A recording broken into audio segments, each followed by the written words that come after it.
Sahabat, kalau hidup cuma mengejar dunia, kamu sedang rugi besar. Dunia ini sementara, tapi kamu lupa pulang.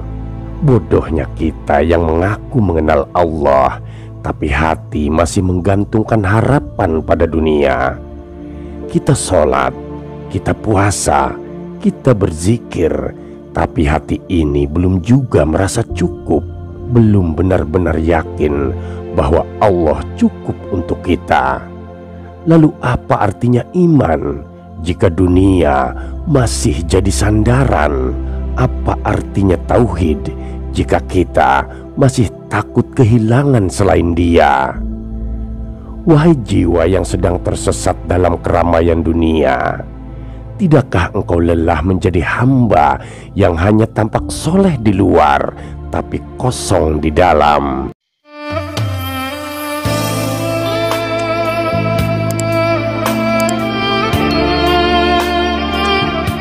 Assalamualaikum warahmatullahi wabarakatuh. Sahabat Haura yang dirahmati Allah, jika video ini lewat di berandamu, berarti ini adalah petunjuk dari Allah untukmu. Setidaknya luangkanlah waktu sejenak untuk menulis sholawat kepada Rasulullah di kolom komentar, sebagai tanda cinta kita kepada Nabi Muhammad SAW. Dan sebagai umatnya, semoga di akhirat nanti kita mendapatkan syafaat dari beliau. Amin, amin, ya rabbal alamin.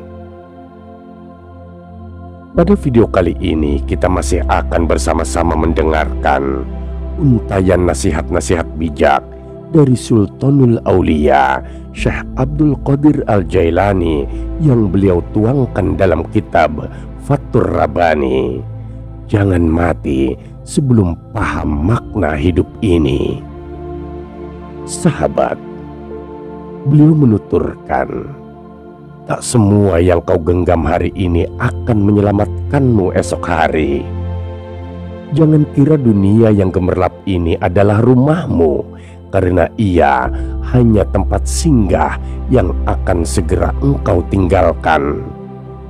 Dunia yang kau junjung tinggi hari ini bisa jadi esok adalah lubang yang dalam yang mampu menjatuhkan jiwamu.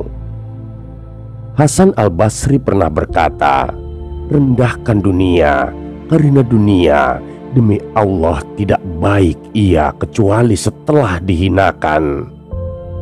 Wahai sahaya, jika engkau beramal dengan Al-Quran semata, jangan sampai itu hanya menjadi seremonial, karena Al-Quran bukan sekedar bacaan, tapi cahaya yang harus menyinari hidupmu. Ia bukan sekedar lantunan lisan, tapi jalan untuk menuju ketundukan batin. Amal dengan Al-Quran adalah gerbang yang membawamu menjauh dari kerumunan dunia dan mendekat pada keheningan persemayamannya. Sementara amal dengan sunnah adalah kendaraan menuju persemayaman Rasulullah SAW, jejak-jejak yang membimbing jiwa yang rindu. Janganlah engkau berhenti membaca, mencintai, dan menghidupkan Al-Quran dalam setiap hembusan nafasmu. Ia adalah parfum rohani, penyejuk jiwa dan pelita jalan kaum sufi. Dari Al-Quranlah pancaran rahasia mereka bersumber. Dengannya pintu demi pintu ketenangan terbuka, mengantarkanmu kepada samudra cinta ilahi. Ia menjadi penyambung antara rahasia kalbu dengan Tuhannya. Semakin engkau berlayar di atas kalamnya, maka keceriaan dan kekuatanmu kian bertambah. Orang yang bodoh hanya tahu menanti takdir, lalu ketika tak sesuai, ia mengeluh dan mencabut harapannya. Sedangkan orang yang berilmu, ia menyambut takdir dengan lapang dada, mengiringinya dengan ridho, dan meresapi maknanya dalam-dalam. Wahai orang-orang yang miskin jiwa, janganlah engkau menanti takdir sambil meratapinya, karena kesedihan atas takdir yang belum datang hanya akan menenggelamkanmu dalam kegelisahan yang sia-sia. Orang yang bertekad adalah ia yang melepaskan hatinya dari belenggu makhluk, lalu mengarahkan seluruh dirinya menuju Tuhan. Jika perjumpaanmu dengan Allah didasari oleh ketulusan hati, maka engkau akan berjalan seiring dengan langkah para kekasihnya, para rasul dan para salihin.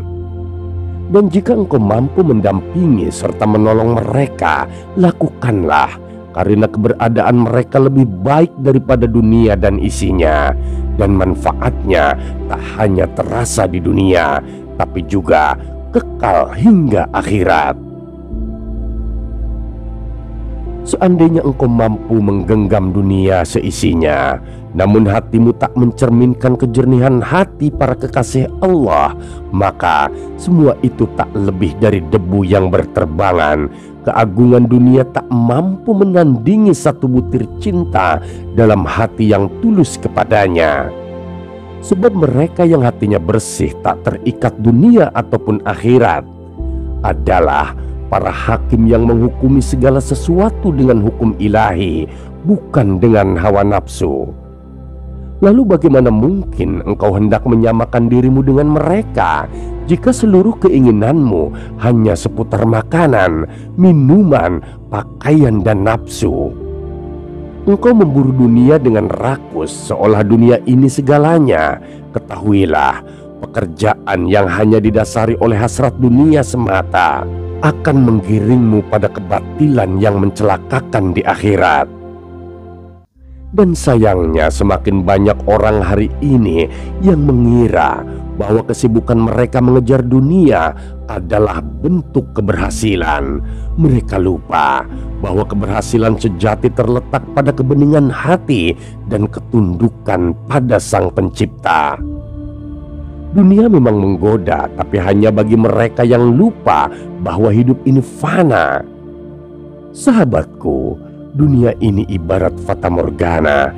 Ia tampak memikat dari kejauhan, namun rapuh dan penuh tipu daya bila didekati. Jangan sampai dunia mencuri hatimu hingga engkau lupa pada akhirat yang abadi.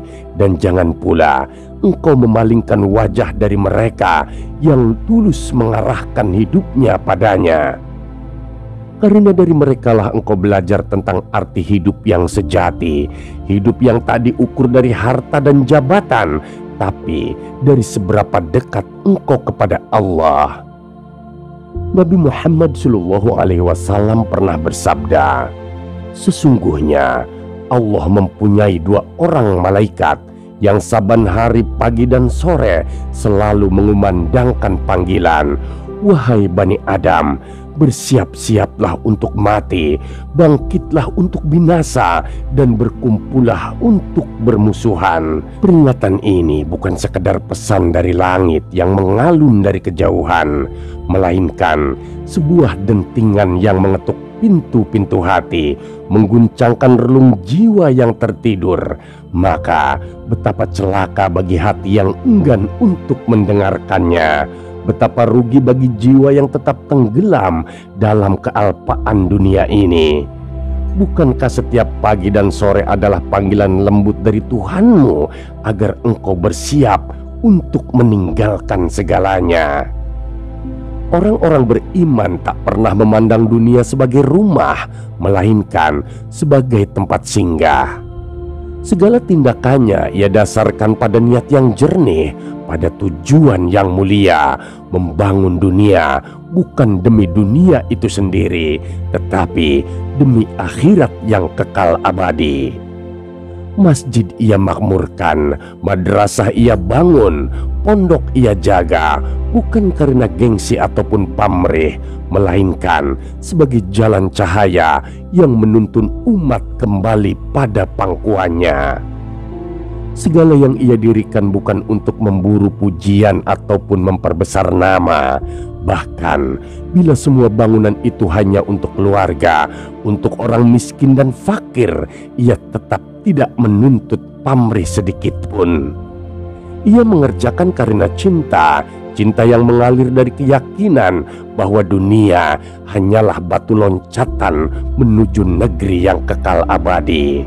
Maka Dunia dibangun, namun hatinya tetap mendongak ke langit, menanti ridho dan rahmat ilahi. Ia tidak tunduk pada tradisi yang sekedar mengikuti arus. Ia bukan hamba nafsu yang haus akan pujian. Ia adalah insan yang mensucikan hati, menjernihkan niat, dan menaruh seluruh perhatiannya kepada Allah. Maka hatinya pun berpagut dengan para nabi dan rasul, bersatu dalam barisan mereka yang senantiasa tunduk dan patuh. Iman dan yakin menjadi nafasnya, maka segala yang datang dari Allah ia terima dengan lapang dada, baik itu kata maupun perbuatan, ujian maupun anugerah. Mereka yang senantiasa berzikir ialah yang menghidupkan ruhnya. Hidup mereka berpindah dari satu derajat menuju derajat lain dalam kemuliaan. Tak ada kematian bagi mereka kecuali sekedar peralihan bentuk. Lisan mungkin terdiam, namun hati mereka terus berzikir.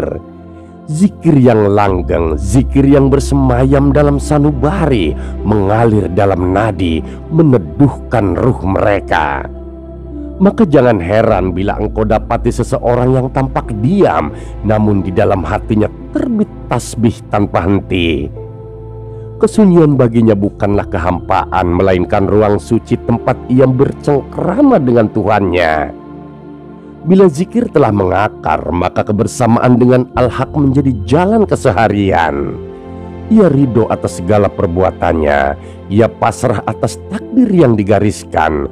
Panasnya musim tak membakar jiwanya, karena panas itu bukan untuk menyakitinya. Ia hidup dalam barokah zikir yang melindungi, menguatkan dan mendekatkan. Dan jika engkau melihat mereka seolah tak melakukan apa-apa, ketahuilah mereka tengah berada dalam perjalanan batin yang tak tampak oleh mata biasa. Mereka berjalan di atas cahaya, di bawah naungan langit, menuju satu nama, yakni Allah Azza wa Jalla. Dan jika tidak serasi dengannya dalam musim dingin, kecuali kita tersejuki oleh dinginnya udara, maka keserasian itu pun menjadi penyebab siksa yang tersembunyi. Begitulah bala dan afat datang bergandengan, mendatangkan kesedihan, menyesakkan dada, mengguncangkan hati, menyelimuti jiwa dengan keluh dan gundah. Namun bagi mereka yang berilmu, yang mengenal cinta Allah, segala kesempitan adalah tamu dari langit. Segala cobaan adalah hadiah yang menyembuhkan. Sungguh menakjubkan takdir yang Allah gariskan bagi manusia. Bahkan dalam pedihnya ujian, dalam getirnya kesulitan, terdapat ketentraman yang tidak bisa dijelaskan dengan kata-kata. Mereka yang berserah menjadi seperti Ashabul Kahfi di dalam gua kesunyian. Tak dikenal, tak dihiraukan, tapi dijaga langsung oleh Rabbul Alamin. Sebagaimana firman-Nya dalam surah Al-Kahfi, sedang mereka dalam keadaan tidur, kami balikan mereka ke sebelah kanan dan ke sebelah kiri. Quran surah Al-Kahfi ayat 18. Mereka tak berpindah karena kehendak sendiri, tetapi karena kasih sayang Allah yang menjaga dalam diam. Mereka yang telah mencicipi manisnya ma'rifat akan bersikap tawadu kepada semua ketetapannya. Apapun yang datang dari Allah, entah itu musibah ataupun nikmat, mereka sambut dengan mata penuh cinta. Cita-cita mereka bukan dunia, bukan pula hanya surga. Mereka menginginkan kedekatan, mereka mendambakan ridho, mereka ingin tenggelam dalam lautan penghambaan. Namun engkau, wahai manusia yang diliputi keinginan duniawi, ingin masuk surga tetapi enggan meninggalkan perbuatan ahli neraka. Engkau memelihara kelalaian dan merawat hawa nafsu, namun tetap berharap balasan tertinggi. Ketahuilah, itu adalah kerakusan yang menipu dan juga memperdayamu. Janganlah tertipu oleh kilauan dunia yang hanya fata morgana ini. Dunia seperti pakaian indah yang sewaktu-waktu akan tercabut darimu. Nikmat akan ditanggalkan, amanah akan dipertanyakan, harta akan ditinggalkan. sungguh afiatmu akan terkuak, kesehatanmu akan berkurang, kemuliaanmu akan redup. Semua yang engkau genggam hanyalah pinjaman yang sebentar lagi dikembalikan. Allah Subhanahu wa Ta'ala akan menyingkapkan segalanya hingga engkau sadar bahwa semua adalah miliknya. Maka jangan berpaling dari kenyataan itu, meski hanya selangkah. Kembalilah kepadanya. Jangan larikan dirimu dari ketelanjangan hakikat, karena semua nikmat yang kau sangka milikmu ini sejatinya hanyalah titipan dari Allah Subhanahu wa Ta'ala. Maka mintalah kepadanya dengan penuh kerendahan, beramallah di atas dasar ketaatan, bukan ambisi.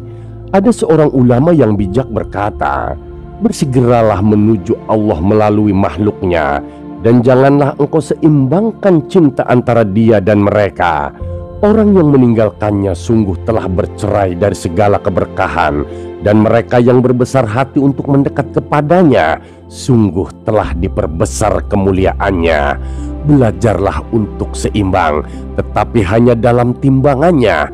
Ikutilah hamba-hambanya yang soleh, yang hidupnya hanya untuk dia, yang jika mereka diam, maka diamnya adalah ibadah.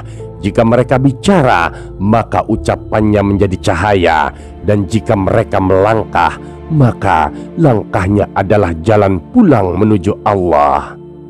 Sahabatku, jalan menuju Allah bukan jalan luas yang dipenuhi bunga, tapi jalan sempit yang ditaburi dengan ujian. Namun, bagi mereka yang menempuhnya dengan hati yang tenang dan penuh rindu, segala derita berubah menjadi pelita, dan setiap luka menjadi jembatan menujunya. Semoga kita termasuk hamba-hamba yang memilih untuk kembali dan tidak berpaling dari cinta yang hakiki. Ya Allah, jadikanlah hati kami tenang dalam takdir-Mu, sabar dalam ujian-Mu, dan rindu dalam kerinduan kepadamu. Lapangkanlah dada kami untuk memahami setiap hikmah-Mu, dan kuatkanlah langkah kami untuk terus menuju cahaya-Mu. Amin, amin ya Rabbal Alamin. Terima kasih sahabat sudah menyimak video ini sampai dengan selesai. Semoga bermanfaat bagi kita semua. Saya doakan sahabat semua dimasukkan ke surganya Allah Subhanahu wa Ta'ala. Amin ya Rabbal Alamin. Nantikan kembali konten-konten penuh hikmah dari channel kami, dan terus dukung channel ini dalam berdakwah dengan cara subscribe, share, dan menyalakan lonceng notifikasinya. Salam cinta dari Haura Studio, di mana sebuah nasihat tak sebatas didengar, namun diresapi oleh jiwa. Wassalamualaikum warahmatullahi wabarakatuh.